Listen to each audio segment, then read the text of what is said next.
এবার বিশ্বকাপে স্পেনের জয় হতে পারে ফিলিস্তিনের মজলুম অসহায়দের বিজয়। কারণ পশ্চিমাদের বুকের মধ্যে দাঁড়িয়েই লামিন ইয়ামাল উড়িয়েছে ফিলিস্তিনের সেই পতাকা এবং তাদের পক্ষেই তিনি স্লোগান দিয়েছেন, হে যুবক, এটা কি বিশ্বের সেরা মঞ্চ নয়? হে মুসলিম উম্মাহ, এটা কি সেরা মঞ্চ নয়? এইখান থেকে কি প্রতিবাদ জানানো যায় না? মুসলিম বিশ্ব কি এটা মনে করে না? এটা হচ্ছে সেরা একটি মঞ্চ, এটা হচ্ছে বিশ্ব একটি মঞ্চ। এই মঞ্চ থেকে প্রতিবাদ জানানোর একটা মহা সুযোগ।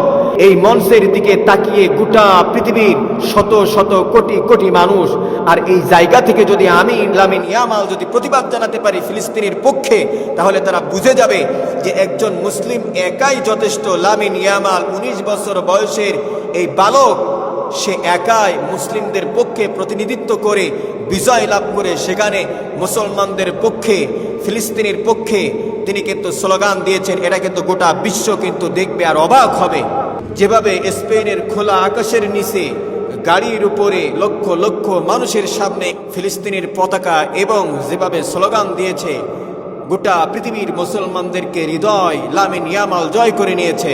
লামিন ইয়ামাল তিনি বলেছেন, আমি আরো একবার চাই বিশ্ব মঞ্চে তিনি ফিলিস্তিনের অসহায়ের প্রতীক হয়ে গোটা বিশ্বকে তিনি দেখাতে চান। গোটা পৃথিবীর মুসলিম বিশ্বকে আমি দেখাতে চাই যে আমি একাই লামিন ইয়ামাল বিশ্বকাপ মঞ্চে ফিলিস্তিনের পক্ষ হয়ে আমি লড়াই করে গিয়েছি।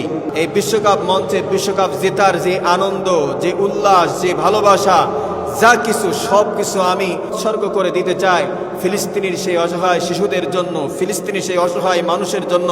আমার এই জয়কে আমি তাদের জন্য উৎসর্গ করতে চাই। আমার এই বিজয়কে তাদের বিজয় হিসেবে আমি ঘোষণা দিতে চাই ওই বিশ্ব মঞ্চে।